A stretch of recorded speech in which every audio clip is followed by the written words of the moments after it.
The last thing I remember was the sound of my keyboard clattering as I hit the floor. My coworkers' voices blurred into panic, sirens, then darkness. When I woke up 3 days later, the hospital smelled like bleach and loneliness. A nurse said they'd called my emergency contacts, my family, but no one came. I reached for my phone, hands trembling, and there it was, my sister's post. Family day without the drama. I stared, laughed once, and felt something inside me break. I started working when I was 18 because someone had to. My dad, Richard, had just lost his job again. Mom, Elena, said she couldn't handle the stress of working, and my sister still had school. So I took every shift I could find, morning cafe, evening receptionist, weekend data entry, telling myself it was temporary, just until things got better. The first bill I paid was the electric one. Then the mortgage. Then Chloe's tuition. Then the insurance on Mom's car. It didn't happen all at once, it crept in like a slow leak. One favor after another until my paycheck wasn't mine anymore, it was theirs. Whenever I asked if we could make a plan, Dad said, "Family doesn't keep score." Mom would smile softly and repeat, "We help each other, sweetheart. That's what love is." I believed her. I thought love meant sacrifice, and if I gave enough, maybe they'd finally feel safe, and maybe I'd finally feel seen. Chloe, the middle sister, was the golden one. She had charm, followers, and a million plans that never required effort. Every family dinner turned into a celebration of her latest brand deal or post that went viral. I was the background noise, the one who paid for the takeout they ate during those dinners. When I helped Chloe fix her car, she posted, "So thankful for the universe bringing good people into my life." Not a word about me. When Paige needed textbooks, I wired money and got a heart emoji. When Mom's insurance lapsed, I renewed it under my name. Every transaction was love disguised as responsibility. By 25, I was paying 3 phone plans, 2 car insurances, and 1 mortgage for a house I didn't live in. When I tried to save for myself, the guilt came fast. If I hesitated before sending money, Mom would sigh, "You know how hard it is for your father right now." If I mentioned wanting to move into my own place, she'd whisper, "You've changed, Lena. You used to care." I once told Chloe I couldn't cover her rent again. She rolled her eyes and said, "It's not like you're broke. You work all the time." When I mentioned it to Mom, she said, "Be the bigger person. She's young." That was the unspoken rule in our family, the one who gave the most was expected to stay silent. The years blurred together, late nights, early alarms, a constant pressure in my chest. My body started to warn me, but I ignored it. I told myself exhaustion was just proof I was trying hard enough. The first time I fainted, I woke up on my kitchen floor surrounded by unpaid bills that weren't mine. When I told Dad, he said, "That's adulthood, kiddo. Everyone's tired." So I kept going. I paid Chloe's credit card minimums just this once, covered Paige's dorm deposit when financial aid was delayed, and helped Mom refinance the car she'd crashed. Every time I tried to say no, someone cried, someone shouted, someone reminded me of everything they'd done for me as a child. By the time I hit 29, my entire life revolved around keeping everyone else comfortable. When my health started to slip, I thought I just needed a weekend off. I didn't realize how far I'd gone until the day I collapsed at work. It was a Wednesday afternoon, the kind where the air feels too heavy to breathe. I remember the sound of my keyboard, a flash of light, and then nothing. The next thing I knew, I was in a hospital bed, and 4 in my arm, a nurse saying I was lucky to be alive. They told me they'd called my family, multiple times.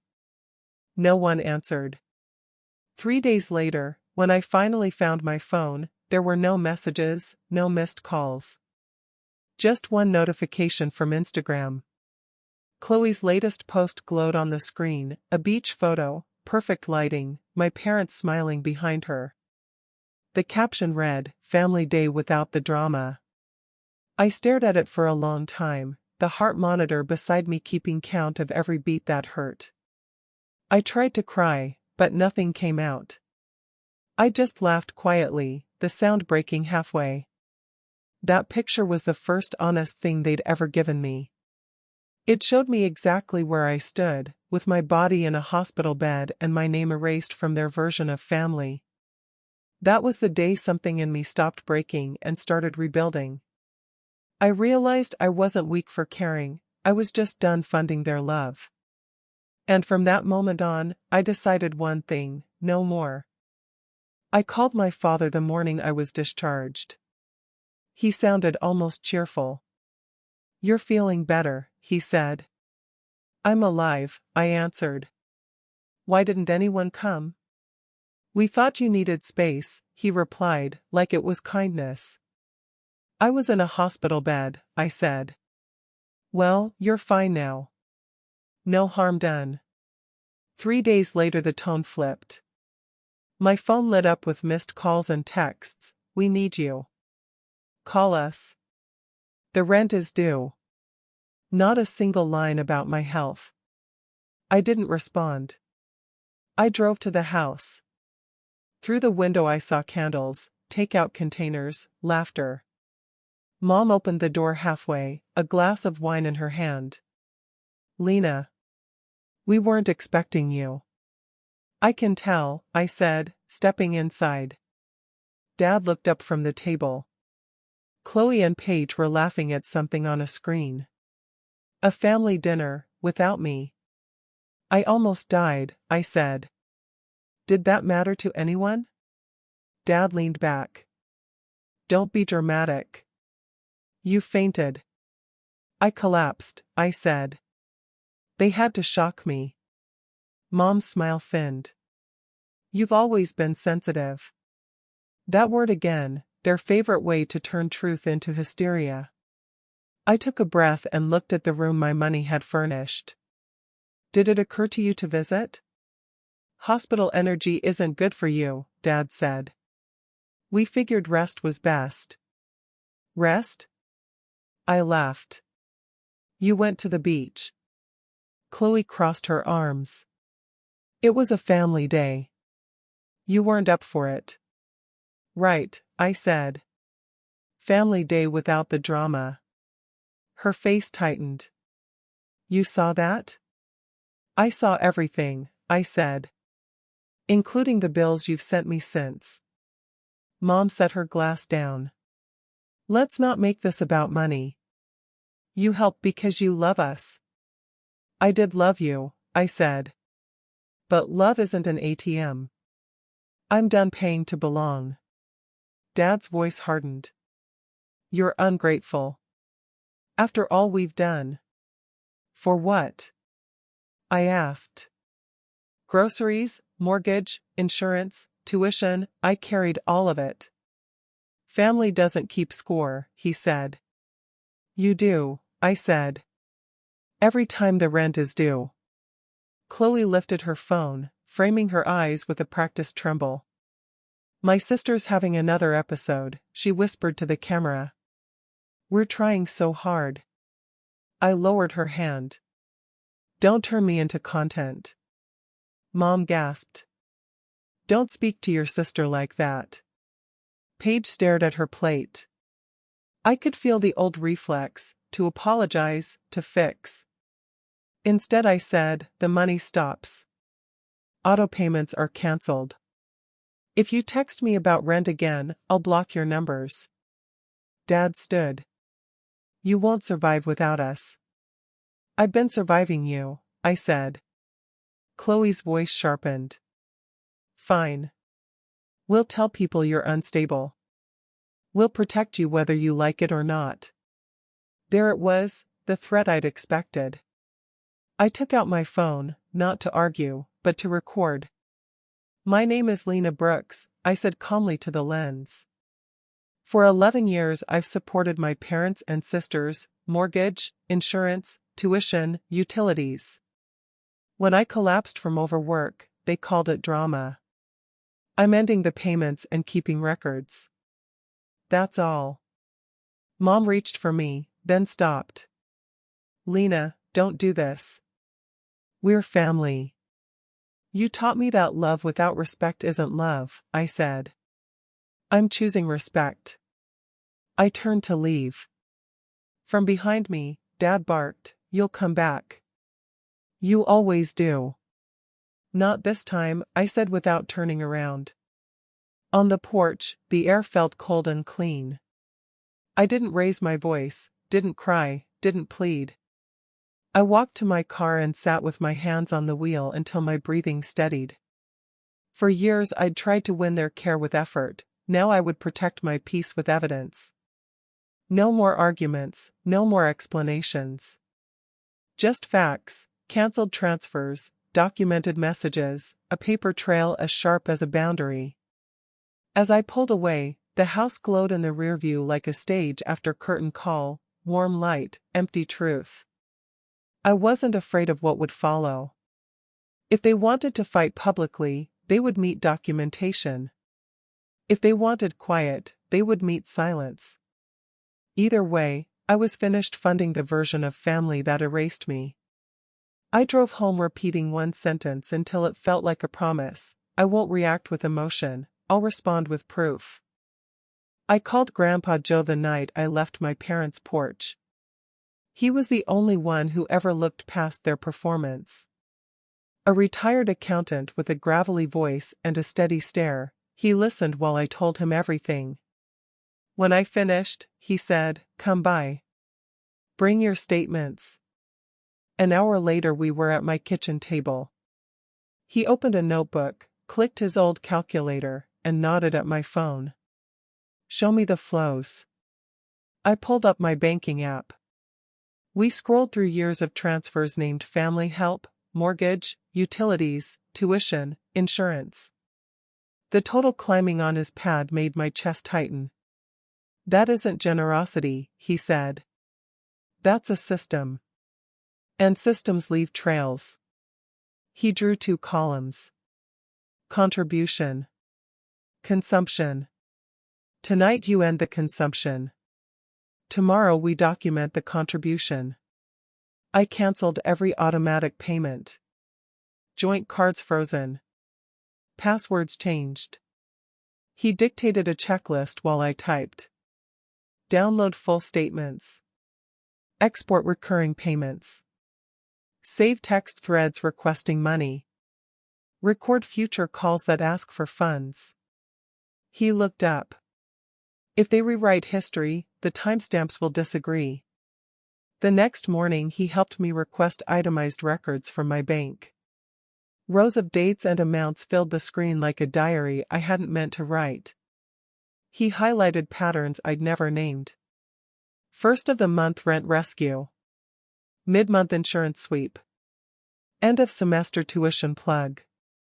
They engineered your calendar, he said, not unkindly.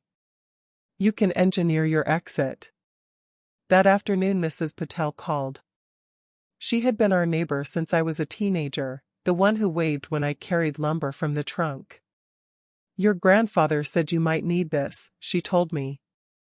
At her kitchen table she laid out photocopies she'd kept. A signed delivery slip from the insurance agent noting payment received from Lena. A sticky note in my mother's handwriting taped to a tax envelope, dropped by Lena. A plumber's invoice with my card digits scrawled in the corner. You were always the one paying, she said softly. I'm sorry, it has to be proven. Grandpa scanned everything and labeled a folder with the date.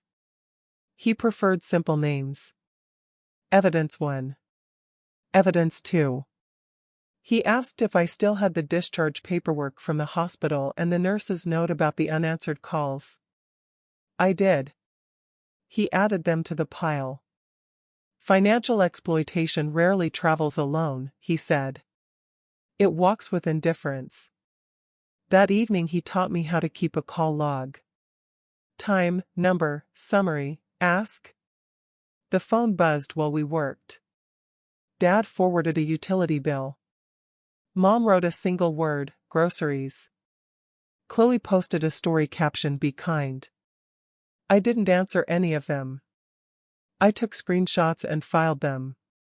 When the table finally cleared, he poured tea and watched me breathe. "Does cutting them off make me selfish?" I asked. "It makes you solvent," he said. "Selfishness drains other people. You're plugging leaks." The relief that followed wasn't loud. It felt like a room airing out after a long winter. I slept through the night for the first time in months. In the morning the sun came in thin and bright. I opened the folder and read the dates like chapters. For once, the story didn't accuse me of being dramatic. It simply added up. I realized then I had never been selfish.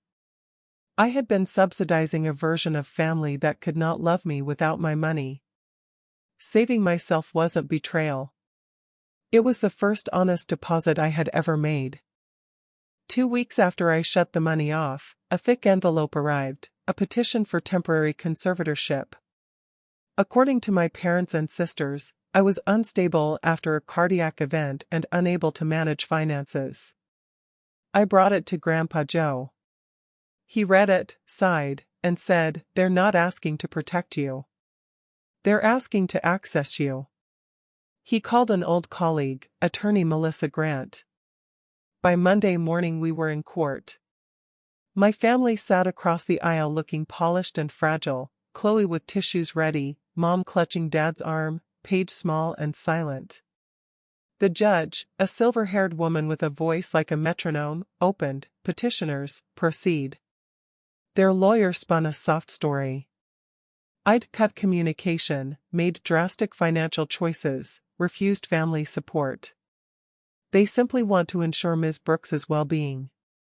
He gestured to me as if I were a rumor. Melissa stood. "This is not care, Your Honor. This is control." She nodded to Grandpa, who rolled up 3 binders, transfers, expenses, media. Binder 1, Melissa walked the court through 11 years of recurring payments I'd made, mortgage drafts, utilities, insurance, tuition, totaling roughly $142,000. She pointed to dates that aligned with late fees, shut-off warnings, semester due dates. Binder 2, receipts, screenshots, and witness statements, including Mrs. Patel, confirming I alone paid. The judge flipped quietly, eyes steady. The opposing lawyer tried to object, "Family doesn't invoice family," but Melissa didn't blink. Agreed. Family also doesn't file for guardianship when the money stops. Then Binder 3. Melissa pressed play on a clip pulled from Chloe's cry video. The courtroom speakers filled with Chloe's shaky voice, "We're just trying to protect Lena. She's not herself." A man off camera, her boyfriend, whispered, "Perfect, babe. Do the doctor part again?" Chloe laughed, "Yeah, this'll get views." A murmur rolled through the gallery. The judge lifted a palm. "Order." Melissa lowered the screen. Within 48 hours of Ms. Brooks canceling payments, petitioners declared her incompetent online while seeking control of her accounts. She set my discharge papers on the table, highlighting the nurse's note, multiple unanswered calls to family. The judge turned to my parents. "When Ms. Brooks was hospitalized, did you visit?" Mom glanced at Dad. "We believed rest would be best. So you did not visit?" Dad cleared his throat. "We plan to." "Thank you," the judge said, voice flat. Silence. Even Chloe stopped dabbing dry eyes. Melissa closed the binders. "Ms. Brooks is employed, solvent, and, with counsel from a former CPA, has taken reasonable steps to secure her assets. There's no medical evidence of incapacity, only evidence of dependence on her income." The judge stacked the binders, hands calm. Petition denied. The court finds no basis for conservatorship. She turned to my family. Further, given the coordinated online statements and repeated financial solicitations, I'm issuing a protective order prohibiting harassment, financial interference, or public commentary about Ms. Brooks's health or finances. Violations will be sanctioned. Dad's jaw worked. Your Honor. That is the order, she said, gavel sharp as a lock clicking shut. I stood, heart steady. My parents gathered their things, faces muted. Chloe kept her head down. I didn't raise my voice. I just said, evenly, you turned my care into currency. Now the account's closed. Outside, sunlight bounced off the courthouse steps. Melissa shook Grandpa's hand and told me to keep documenting, then left to file the protective order. Grandpa and I sat on a bench, saying nothing, letting the quiet belong to us for once. By afternoon, the story started to leak. Someone uploaded the court record. A clip of Chloe's staged audio hit a forum, then spiraled. Hashtags appeared, hashtag conservatorship denied, hashtag fake family crisis. Chloe went live to control the damage, mascara streaked, voice shaking, we meant well, we were scared for her. The chat flooded, where were you at the hospital? Why ask for guardianship if she's fine? Play the boyfriend coaching you. She tried to pivot, claiming I'd been hacked by bad influences. Someone pasted my bank redactions and the nurse's note under the stream. Viewers didn't buy it. The sympathy she'd rehearsed curdled into scrutiny she couldn't script. I didn't watch the crash in real time. I didn't need to. I brewed tea in Grandpa's kitchen while he sorted the stamped copies the clerk had handed us. He slid one to me and tapped the header, order denying petition, protective order granted. You breathing easier yet? He asked. Yes, I said, and meant it. We walked outside. The air felt untangled.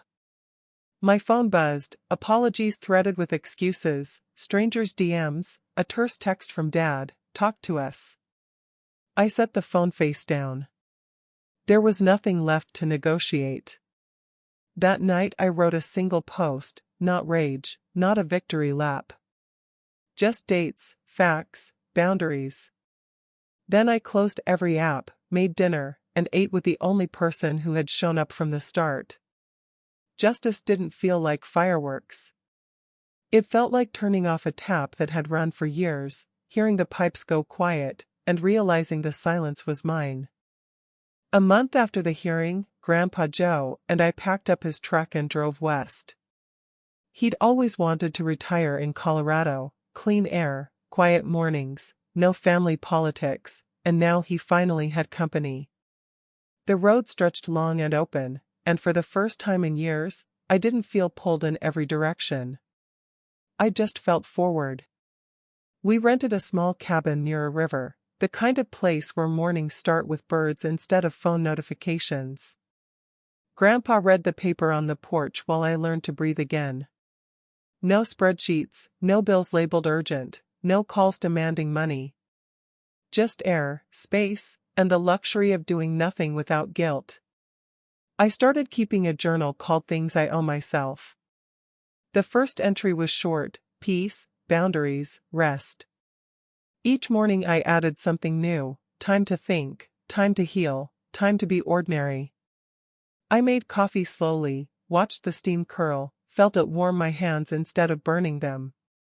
In the afternoons, Grandpa napped while I gardened.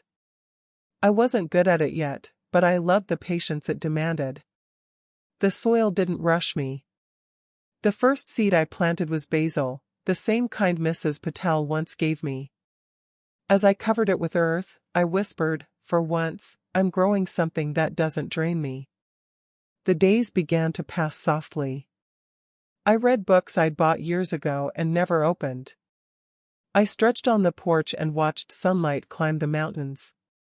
The silence no longer felt like punishment, it felt like proof that I had survived.